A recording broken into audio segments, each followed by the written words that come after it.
This channel does not promote or encourage any illegal activities. All contents provided by this channel is meant for educational purpose only. आज के इस video में guys हम देखने वाले हैं कि किसी तरह से अगर आपका आईपी एड्रेस लीक हो जाए या अगर किसी हैकर को पता लग जाए तो कितना खतरनाक हो सकता है आपके लिए, और आईपी एड्रेस की क्या इंपॉर्टेंस है वो सब हम आज इस वीडियो में देखने वाले हैं।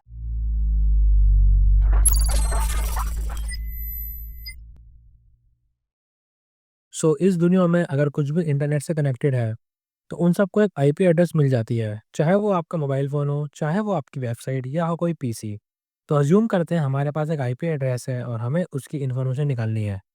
तो इस चीज को करने के लिए हम nmap का यूज करेंगे। nmap बस सिस्टम की इंफॉर्मेशन ही नहीं पता लगाता, वो ओपन पोर्ट्स भी पता लगाता है, जिसकी वजह से आप फर्दर इन्वेस्टिगेशन कर सकते हो। क्योंकि अगर हमें सिस्टम में एंट्री लेनी है तो ओपन पोर्ट्स की जरूरत पड़ेगी।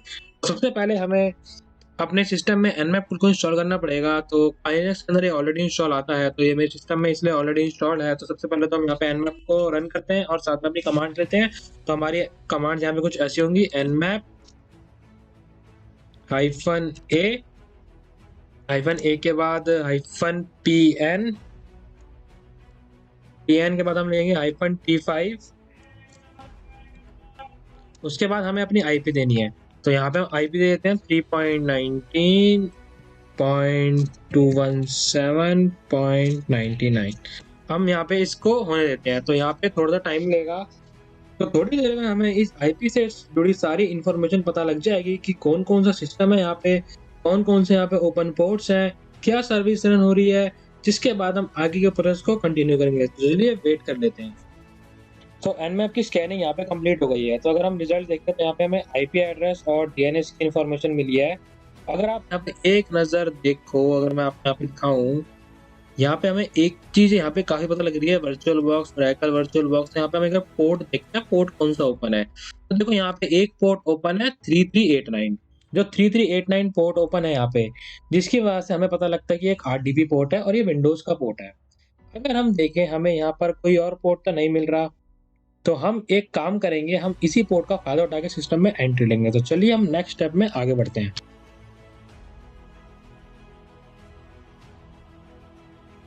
तो अब हम नेक्स्ट स्टेप करेंगे कि हम आरडीपी का पासवर्ड क्रैक करेंगे। तो इसके लिए हम हाइड्रा टूल का यूज करेंगे। हाइड्रा टूल को क्या है, ऑलरेडी सिस्टम में आप इंस्टॉल कर लीजिए। अगर आप काइनेस इंस्टॉल कर रहे हो तो आपको जरूरत नहीं पड़ेगी इंस्टॉल करने के लिए। तो इससे पहले अगर आप हाइड्रा टूल को यूज कर रहे हो तो आपको अपने फायरफॉक्स को ओपन करना है। फायरफॉक्स को ओपन करने के बाद आपको क्या है, एक आरडीपी की कॉमन पासवर्ड की लिस्ट चाहिए होगी। तो मेरे पास ये ऑलरेडी है। तो अगर आपको भी चाहिए तो आप गूगल में टाइप कीजिए यहाँ पे आरडीपी, या नहीं तो आप इस वाले लिंक को ओपन कर लीजिए। ये जो लिंक है आपको डिस्क्रिप्शन में मिल जाएगा, वहां से भी इसको चेकआउट कर सकते हो। तो अगर हम यहाँ पे इसको देखें, देखो यहाँ पे हमें काफी सारे कॉमन पासवर्ड मिले हुए हैं। तो मैंने क्या इसको ऑलरेडी डाउनलोड कर रखा है अपने सिस्टम के अंदर। तो मैं क्या करता हूँ, इसको क्लियर करता हूँ। क्लियर करने के बाद हम एक बार क्या करते हैं, सीडी चलते हैं डाउनलोड्स, क्योंकि मेरे डाउनलोड सेक्शन में है। एलएस करते हैं। एलएस करने के बाद अगर हम यहाँ पे देखें तो यहाँ पे ये रही मेरी आरडीपी पासवर्ड लिस्ट। तो मैं इसको एक बार कैट कर लेता हूँ, आरडीपी। तो देखो यहाँ पे कितने सारे पासवर्ड हैं। तो इसको क्लियर कर लेते हैं। तो हम एक बार sudo su करते हैं, जिससे हमें सुपर यूजर मिल जाए, क्योंकि हाइड्रा टूल को यूज करने के लिए आपको सुपर यूजर की परमिशन चाहिए। तो अब उसके बाद हमें यहाँ पे कमांड को देनी पड़ेगी। हमें कमांड हम ऐसे देते हैं, हाइड्रा, देखो ये वाली पूरी कमांड है, ये मैंने पहले ट्राई कर रखी थी इसलिए यहाँ पे शो कर रही है, हाइड्रा -t -barbosmod -f। यानी कि अगर अच्छी तरह लॉगिन हो जाए तो यहाँ पे सारे प्रोसेस बंद हो जाए। उसके बाद हम यूजर नेम देंगे। देखो बाय डिफॉल्ट क्या होता है कि अगर हम आरडीपी में लॉगिन करते तो आरडीपी में लॉगिन करते हैं तो उसका by default user name administrator होता है। तो अगर मैं यहाँ पे इसको कॉपी करूँ, देखो मैंने इसको कॉपी कर लिया और हम वापस चलते हैं अपने इसमें आरडीपी में जाएं और हम देखो यहाँ पे जाएंगे, कनेक्ट करेंगे। तो देखो यहाँ पे ये पासवर्ड मांग रहा है, यूजर नेम देखो यहाँ पे ऑटोमेटिकली इसने एडमिनिस्ट्रेटर ले लिया, क्योंकि आरडीपी का क्या बोलते हैं, user name by default administrator ही होता है। तो इसलिए हमें यहाँ पे यूजर नेम फाइंड करने की जरूरत नहीं पड़ी। अगर आपको यूजर नेम ही फाइंड करना पड़ेगा तो आपको वही चीज यहाँ पे एडमिनिस्ट्रेटर नहीं लगाना, यहाँ पे आपको वापस से अपनी एक वर्ड लिस्ट दे देनी है इसको। तो यहाँ पे हम इसको एंटर करते हैं। अब हम देखते हैं यहाँ पे कितना टाइम लेता है पासवर्ड क्रैक करने के लिए।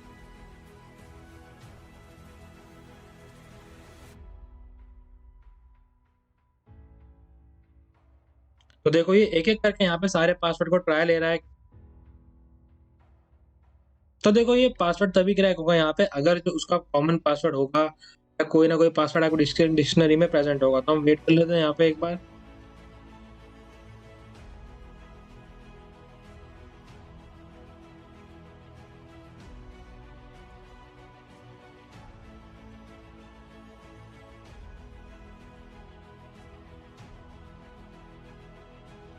तो देखो इसने हमें पासवर्ड यहाँ पे फाइंड कर लिया। हमारा जो पासवर्ड था इस वर्ड लिस्ट के अंदर था, तो इसलिए जल्दी क्रैक हो गया। तो ये देखो थोड़ा टाइम भी ले सकता है। ये आपके पासवर्ड के ऊपर आप कि सिस्टम का पासवर्ड कितना मुश्किल हो सकता है। तो यहाँ पे पासवर्ड आसान था, सुपरमैन@1।